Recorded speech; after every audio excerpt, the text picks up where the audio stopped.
Вот эта самая мебель, это тумбочка, стол, табуретка. Это вещи основоположника отечественного ракетостроения Валентина Глушко. Его соседом был инженер Сергей Королев. Это их стол. По сути, именно на нем конструкторы начинали фундаментальные работы по созданию ракетопланов. Здесь же табурет и посуда. Практически все, что было у ученых в квартире номер 100 по улице Лядова, 5. Тогда легенды отечественной космонавтики жили в Казани.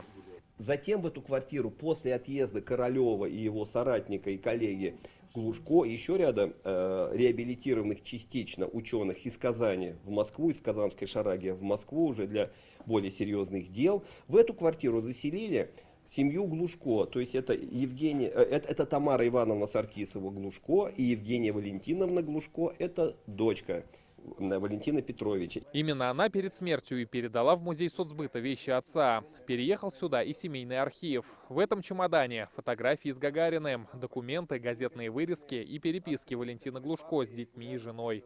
Эти открыточки, это вот мы с вами видите, день рождения, это с Новым годом, целую папа.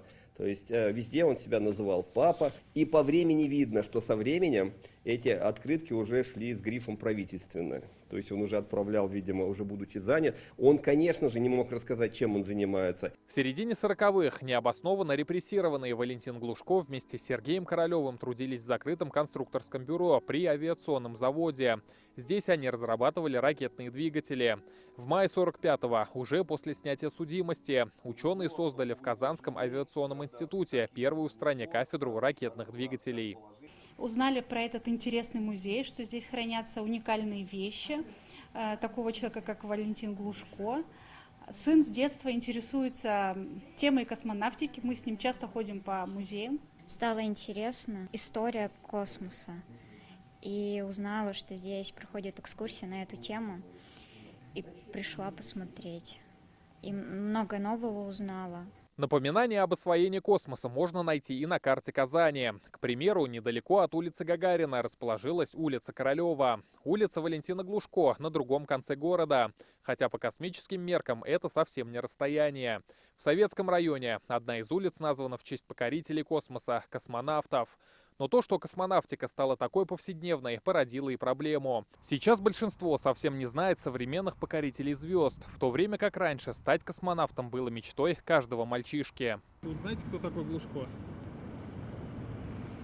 Инженер, изобретатель. Ну, то, что академик, знаю. А в какой области нет, извините. Выставка, посвященная Глушко, продлится до конца апреля. 80 лет эти вещи ждали, когда все, что связано с именем легендарного конструктора, сможет стать частью истории не только одной семьи, а целой страны. Рамиль Галиуллин, Даниил Филатов, ТНВ, Казань.